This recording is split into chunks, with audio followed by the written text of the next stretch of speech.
Hello, everyone, and welcome to the first meeting of the University 4.0 Dialogue Series organized by Agora and Akademeia.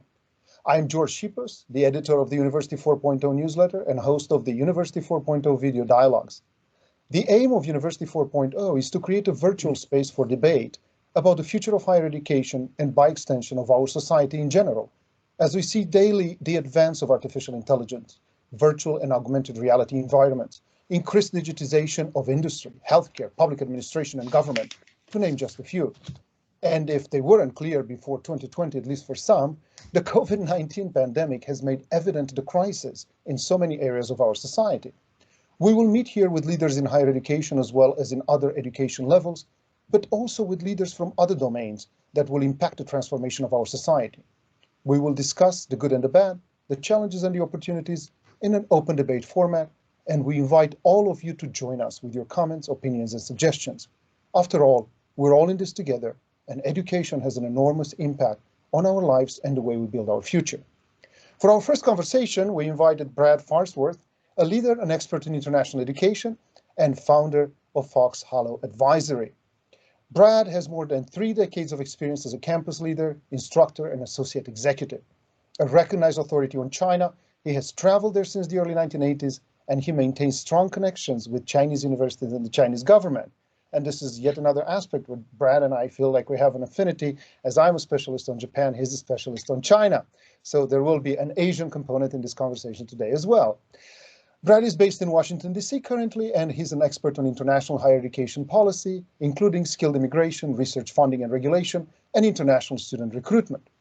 During the previous presidential administration, he became a leading authority on student visa policy, interviewing frequently with the national media. He's led or advised dozens of strategic planning projects that cover all aspects of campus internationalization, including partner strategy selection, international learning, international student enrollment, and others. Brad, welcome to the University 4.0 Dialogue. Thank you, George. It's great to be here. I'm really excited to be able to have this conversation with you, Brad, and I will start with the big hot potato in the room that we've been passing around, I guess, in higher education for some time now, maybe 16, 18 months. I can't even remember. The pandemic has hit us seriously 12 months ago. And that's the disruptive innovation and edtech in higher education.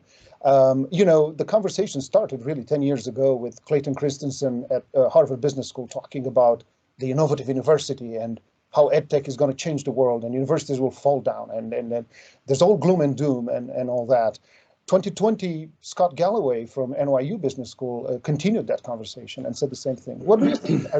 Are we done? Is it done? Is higher education over with edtech and virtual and digital? Well, a couple of things, George. One is every institution I talk to really sees COVID as a major turning point for taking a fresh look at all of the challenges of higher education. And we can rattle them off, and I'm sure we'll get to them eventually over the next hour, but access and equity, cost, time to degree, alignment with employer needs and expectations. I mean, we can go on, and I think there's a lot of excitement along with the tremendous anxiety and pain that COVID has caused. And for the last several months, we've seen institutions sort of move away from the short-term crisis management of COVID. And I think everybody really is taking this as an opportunity to take a fresh look at these challenges. My own feeling is that all of the things that are facing higher education are serious systemic problems, and I don't think that I'm going to make a generalized statement here. I don't think institutions realize how much work it would be to fundamentally address these issues. And so it's one thing to take a fresh look at it. It's one thing to assign a task force. It's one thing to write it into your strategic plan, but to really move the needle, I think is going to be really challenging. Just to take one example on teaching. So EdTech is front and center now, thanks to everybody being online for the last year. I think doing online teaching well is tremendously challenging. and it's not just hard work, but it's time consuming, and faculty, I think, are open to the idea of some fundamental changes to the way they teach, but they're also have limits on the amount of time that they can spend on developing new courses and new teaching methodologies. So I'm cautiously optimistic. I would love to have in what is April 15th, I'd love to have by the summer 2 or 3 examples of institutions that really did something fundamentally different as a result of COVID. And if there's an institution out there that's already doing it, I'd love to talk to them. Right, you and me both. I completely agree. One thing that always comes to mind, though, when I hear of the fatigue, right, that instructors experience and students experience as well, I can't help but think, this is due to the fact that basically we are teaching in an environment that is not, and I'm saying I'm teaching myself this semester, and sure, and it's hard. It's hard. I mean, I'm managing 40 students, 50 students, whatever students you have in a classroom. In this, it's extremely challenging. But these software, whatever we're using, Teams, Classroom, Blackboard, whatever it is that we're using, Google Meets, they were not meant to be teaching tools. They are meeting tools. So if I am maybe a little bit more optimistic than you, I'm optimistic because I'm thinking we'll develop something new. Yeah. Something else will come along. And then within that change, perhaps that possibility for teaching better. Right. Yeah, I'll give you one example of that. And I probably shouldn't mention their name because I don't want this to be a plug, but there are companies out there that are thinking about this. Right. And, just to take one example, the way that you structure student conversations in the virtual environment, I don't want to oversimplify here, but just simply throwing out a discussion question and say, okay, everybody who's enrolled in this class, I expect you to chat back and forth on this. Yeah. I think that a lot of people are thinking very creatively about this, about ways to structure conversations online that in some ways could be even better than the live interaction. If you think about international students, I know we're going to talk about that later, but an international student who has limited English, and it's not just their English is good, but it's a combination of limited English and then being culturally programmed not to think spontaneous in the classroom. So you've been taught through grade 12 or whatever the equivalent is. You're there to take notes and listen to the professor, and being able to react spontaneously and do it in a second language is really hard for international students. So there's an opportunity there, I think. When you have an online platform, students have more time to think about a response, more time to craft it. I think there's some exciting possibilities. I'm not going to go so far as to say online instruction could be better than live instruction, but I do think it's got some strengths that still haven't been developed. Absolutely, I couldn't agree more. I was in a conference about the effects of COVID on teaching with colleagues from Central and Eastern Europe, from India, and so outside of the United States, let's say outside of what we define rather callously, I guess, the global North, global South, whatever. Right. So with these colleagues, I'm talking, and they're talking about the fatigue, and they're talking about that. But then the professors from India suddenly said, you know what?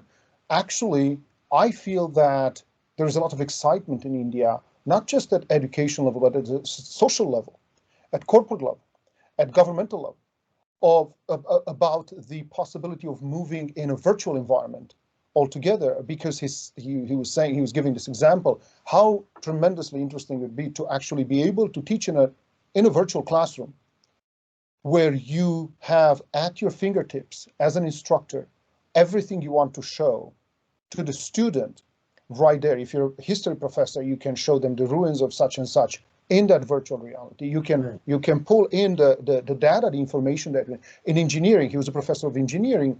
He said, it's so interesting to actually be able to show a 3D a 3D schematics of an engine or a device, so then they can actually take it apart. They can do that in VR. You can do dissections of animals in VR if you're in biology major. So the possibilities are truly infinite. We're not there yet, technology-wise. And then you have to think, what will that mean? Will that mean that we all get those goggles and then, kind of like with our phones, we keep buying apps and courses? And I don't know yet. I mean, but I think you're right. I think that's where the possibilities become infinite. Will they replace completely the mentorship, the counseling, the advising that we need to do? I'm not sure. But, yeah, I think that's a really, really important question, George. So when I think about issues of equity and access and student success, what worries me, and when I was at HCE, we did several surveys of university presidents, and usually the first or second major concern was what they called the welfare of their community. And what they meant was dealing with stress, isolation, depression, not having access to mental health professionals, although the industry really did respond with some online capacity that was really impressive. So when we think about access for underserved students, it goes well beyond just giving them instruction. If we're going to make them successful, we've got to give them access to all those support services. Yes. And I think there's a lot of potential for using technology. I'll say, I'm going to come up with a lot of examples of international students. So yeah, of course. Absolutely. But if you think about the stigma in so many cultures of going and sitting across the table or sitting in an office and saying, I'm depressed. Yes. I cannot get up in the morning. I cannot go to class.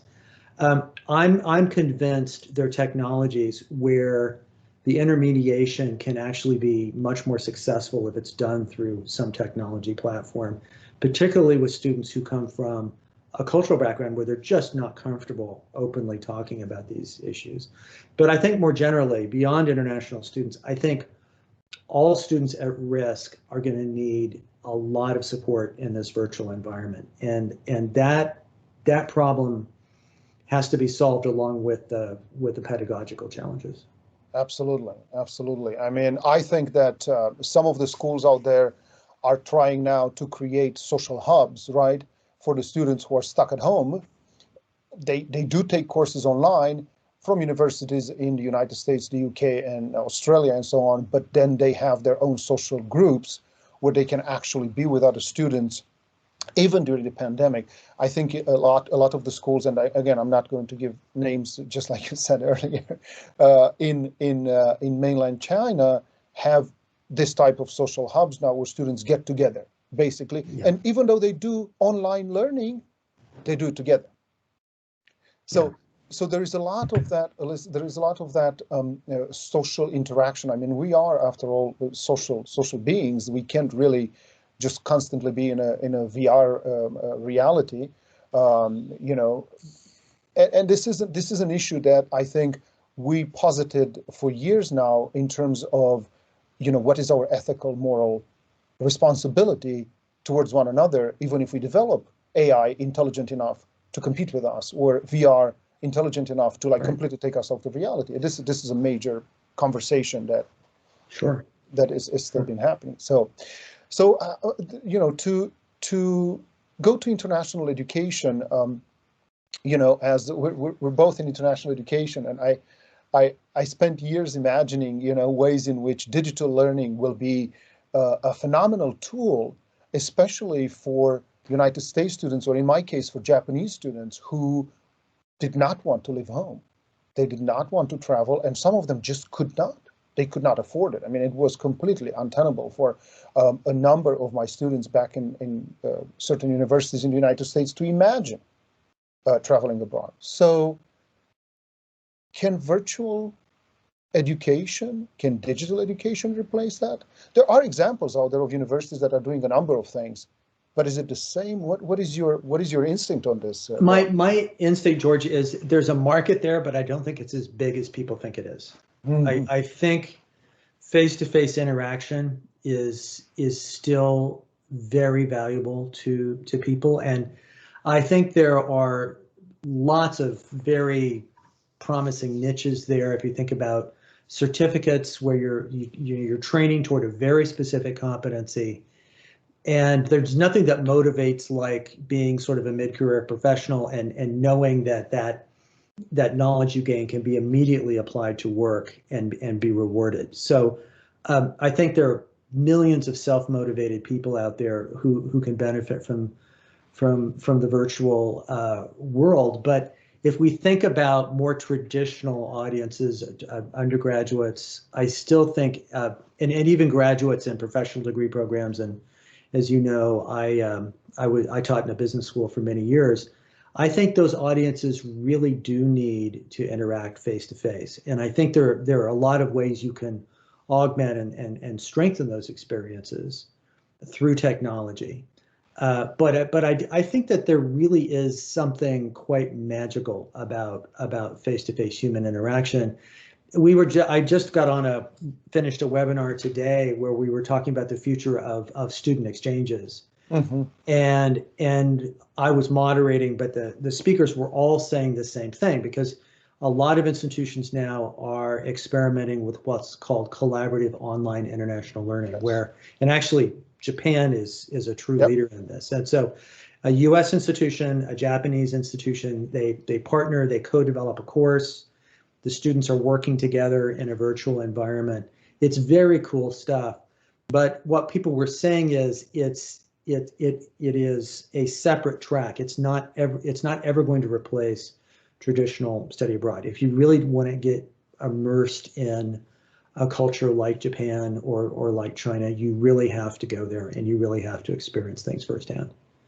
Absolutely, I couldn't agree more. I mean, I'm very familiar with COIL, with Collaborative Online International Learning as well, and part of a couple of advisory boards for Japanese universities trying to connect with US universities. And of course, in this work, we always talk about the possibilities and the opportunities, but also about the desire that some students have to still, maybe at the end of the course, because these are co-taught courses, right? At the end of the course, to even go and take a trip to Japan, or vice versa. Japanese students come to the United States or to other places. So I think you're absolutely right. There is tremendous value there. At the same time, there's something that will always be lacking in this sort of interaction. And finally, on the other hand, if you will, it does give students an opportunity, those who would never travel. Chinese students are much more willing to travel away from home than Japanese students, for instance, who are more reluctant and perhaps maybe due to the nature of university education in Japan, they'd rather stay put than go abroad. But this way they are able to see, if nothing else, if at least their English language knowledge is enough for them to communicate with native speakers. So I think there's back and forth. There's pluses and minuses in this. COIL is indeed, and I'm a big proponent of COIL as well. I think it's a big game, but not a replacer of others. So the other thing that I wanted to ask you, so you spent time in China, I spent time in Japan, and we used to travel a lot, I think, before March 2020. I mean, I returned from my last business trip abroad on March 1st, 2 weeks before everything closed, and I was actually in Japan. There is something to be said about, on one hand, the sensual experience of being in a place. Of course, I mean, everything from eating to smelling to touching to experience, to visual experience. But at the same time, you have to think, we're educators, right? So we're looking at a vast education is not a self-contained sort of environment. It's interconnected with everything else, and it's a pillar of society. Aren't we impacting negatively the environment, pollution, and so on when we travel so much. I mean, I was just reading yesterday that Australian universities are now so desperate to bring back international students that they want to give them, charter flights and quarantine them. And you saw that, right? Yeah. But then, basically universities are saying, I want my students here because I'm so dependent on the tuition, on the experience that they bring here and all that. But at the same time, I'm willing to burn all that gas for them to come from China, from India. What are your feelings about? For me, this is a big question always as an international educator. Well, from what I've seen, if you look at the percentage of people who are on during normal times, the percentage of people who are on airplanes, it's a very low percentage of the total. I mean, tourism and business and labor migration are much more important. But I do think it raises some really important questions about the why of student mobility. I mean, I think that if you really are just seeing this as an economic transaction and you really just are after the tuition dollars, then that bothers me. But if you think about the way international collaboration can work, I mean, suppose the Chinese student who comes to the Australian university or comes to the US university acquires knowledge about environmental management or some key aspect of environmental engineering, takes it back to China and does something truly wonderful and innovative with that knowledge. Or if it's a faculty collaboration where faculty from 3 or 4 or 5 countries are meeting periodically to work on the same problems, I think you could make a much stronger case that the resources that being used are worth the sacrifice. I just was on this webinar today, as I said, and that was to launch a publication on international exchanges, and one of the chapters is on international research collaboration. Mm-hmm.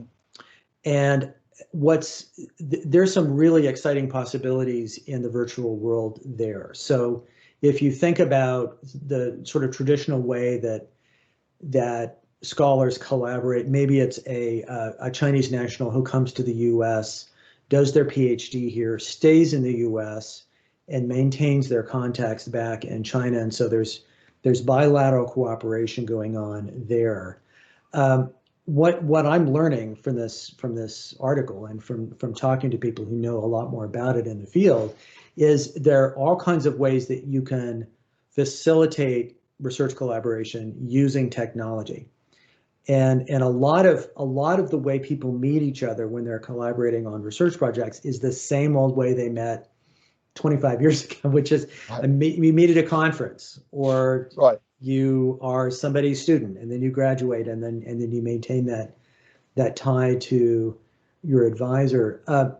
The way technology offers the possibility of creating credentials and badges and identification, all kinds of ways to make scholars much more visible to other scholars around the world and establish credibility without having to be at a really well-known, famous university in the United States. So back to the technology question, I think it's tremendously exciting what we might be able. So, there might be a day, I doubt it, not in our lifetime, but we could be moving toward a day where a lot of knowledge exchange and a lot of knowledge creation is done without travel. That would be, I think that's realistic. It's not going to disappear entirely, but I think it could move in that direction.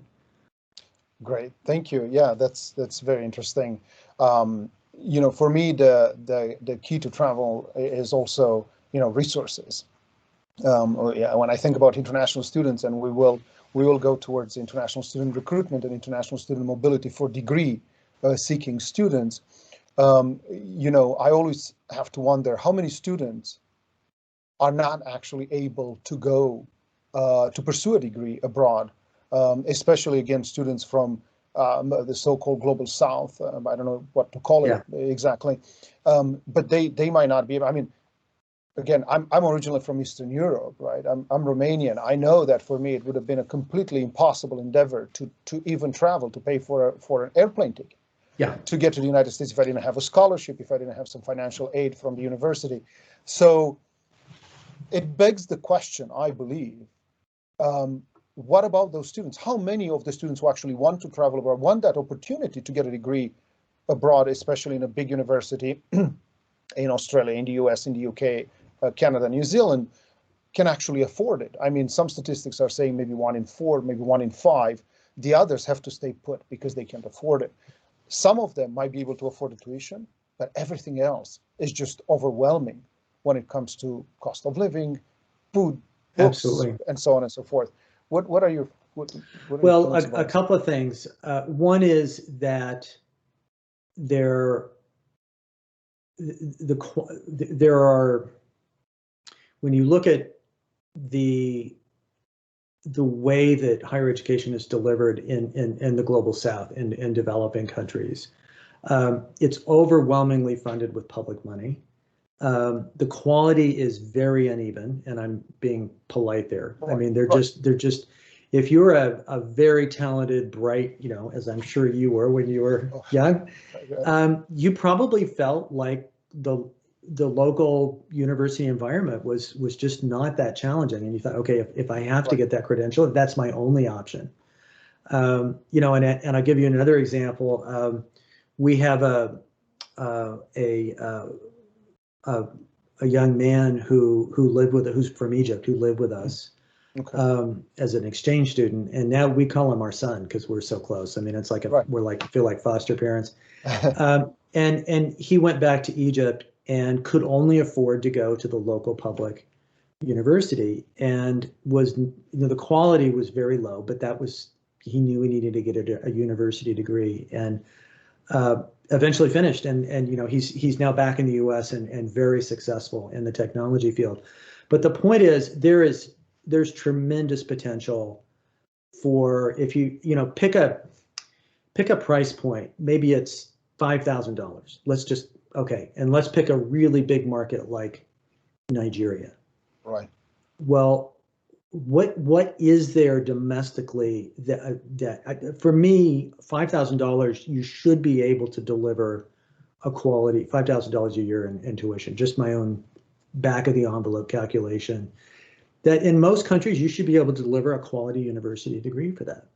And that is just not happening in most places. It's because the government wants all higher education to be free, and charging tuition would be politically impossible. And point taken.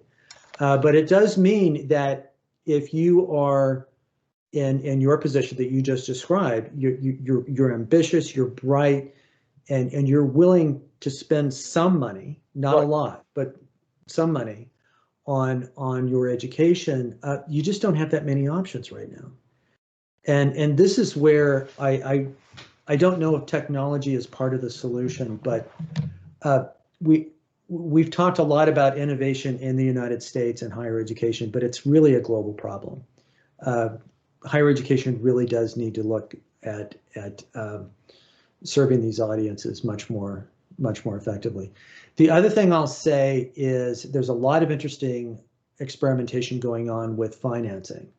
So students who do come to the United States without savings have options that they didn't have a few years ago to borrow from private sources. And I know I'm going to get myself in trouble here, because whenever you talk about student loans, but there are businesses out there that are doing it right, that are, and we've all seen these agreements where companies make with students where you actually, rather than pay back the loan, you're guaranteeing to give a part of your income for a certain number of years.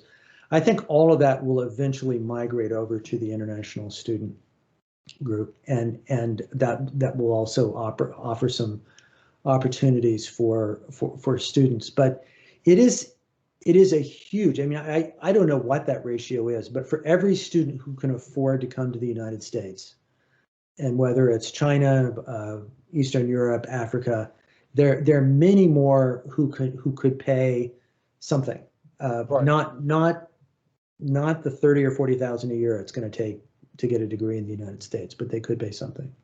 Absolutely, absolutely. And I'm asking this, and every time I talk with leaders, with colleagues in the field, I always wonder the growth in enrollment that top-ranking, high-ranking universities. Rankings are whatever they are, but people do look at them, as we all know. They've recorded quite some growth even in the fall of 2020 enrollment season. So you have to wonder, who are these students? I mean, I remember the senior international officer of NYU talking about their numbers there, and she was saying, well, we got an increase of like 33% or something in the fall 2020. In some cases that from countries we've never been to, we've never gotten students from before, and so on. So then this is where my wheels are turning, and I'm like, what is this about? Could this not be the students who would otherwise be so completely put off by the cost in the heart of Soho over there? Yeah. And they say, you know what? I'm going to pay the tuition. And I'm going to get as many credits as I can from NYU, because with credits from NYU, I can just go to whatever other university, even if I'm not able to complete my degree there. Yeah. This is what I'm always wondering about these numbers as I'm looking at the enrollment, especially for fall 2020. It's interesting to consider it, as what, finally there is a way, which is limited, bad, poorly done, because it's digital like this. Mm-hmm. Which we said it's not teaching, but it doesn't cost us much. Yeah. This is always in the back of my mind. No, that's the fundamental idea behind disruptive innovation. I mean, I think a lot of people are assuming that. I mean, Christensen's original idea was you would not just create something new, but it would actually be not. It would not be the same quality as the premium brand product, but you would also be charging a lot less. Right. And I think that for many institutions in the US, that's very problematic. If you said, okay, here's an idea that will cut your cost of delivering instruction by 50%, and it'll allow you to reduce tuition, or accordingly using adjuncts, lots of rote memorization. We could come up with everybody could come up with an idea for a course that would be very cheap to deliver, but I don't know any institutions in the US who would agree to that. But if you're talking about environments in other countries where the higher education system is not well developed, some of these I think are worth some experimentation. Absolutely, Brad. Thank you. Just one last thing that I wanted to pass by you. I'm taking advantage of this to pick your brain and see. Please. And I'm sure that other people out there will be very interested in hearing what you have to say about this. So, as an expert in international student recruitment, the last year has been interesting, let's say. Yeah. Right. We've seen webinars, colleagues in international admissions. You look at them and try to talk with them in the morning. They say, no, don't call me at 9 o'clock because I've been doing webinars until 3 o'clock in the morning, and I need to sleep. And so there's been a different kind of engagement in this digital environment. But there have always also been a number of tools that I didn't quite expect to take off so abruptly. For instance, the virtual campus tours, the chatbots, the first incipient, let's call them basic AI sort of engagements. Are these here to stay, you think? Is this something that I think they are, and the campus tours is a great example of that. On the other hand, I'm going to make the same point that I made about online instruction. Every institution I've talked to is eager to get back to face-to-face recruitment. Sure. So they're really happy with this experimentation that's going on. It's worked, I think, better than they expected to, but they're not seeing it as a substitute. No one is saying, gee, I can get rid of all my recruiters and we'll just go to a completely virtual environment. It is just essential. If you're, we're talking about a very expensive product here, right? And so you really do need to have face-to-face interaction if you want. And maybe that's not true at the very premium, if you're a university that is very well known in China or India. But for most institutions, they need to sit down with a student and really make the case for why they should be paying the very high tuition that they are. So I think it will continue.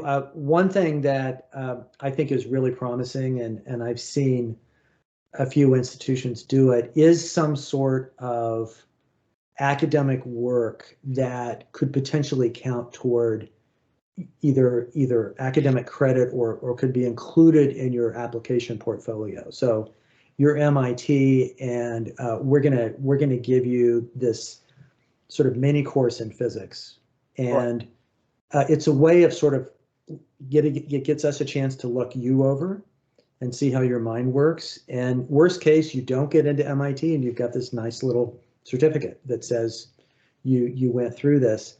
I think we're going to see more of that.